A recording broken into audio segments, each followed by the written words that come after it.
نگاہ قیس نے یہ کیا سمجھ لیا؟ آخر نگاہ قیس نے یہ کیا سمجھ لیا؟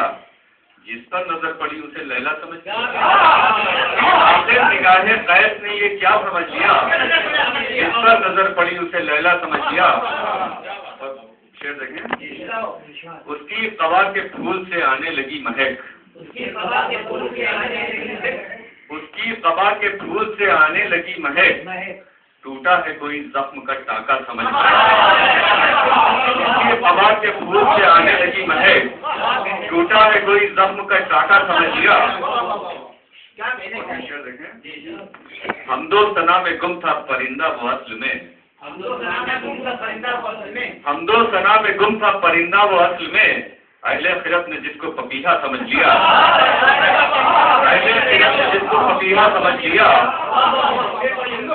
حمد و ثنا میں گم تھا پرندہ وہ اصل میں، اہل خرف نے جس کو پپیہا سمجھ لیا۔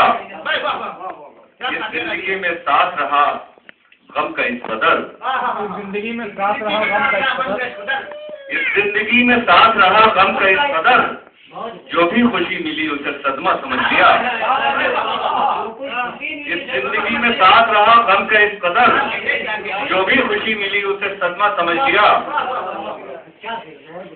اور یہ شعر دیکھیں، اب میں گدے میں کیسے نہ رکھوں گا میں قدم، اب میں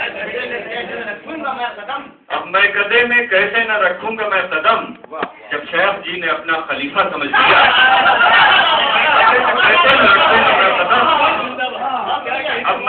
اب میں گدے میں کیسے نہ رکھوں گا میں قدم، جب شیخ جی نے اپنا خلیفہ سمجھ لیا۔ اس کو فصیل شہر کہاں روک پائے گی، اس کو فصیل شہر کہاں روک پائے گی، اڑنے کا اب تو اس نے طریقہ سمجھ لیا۔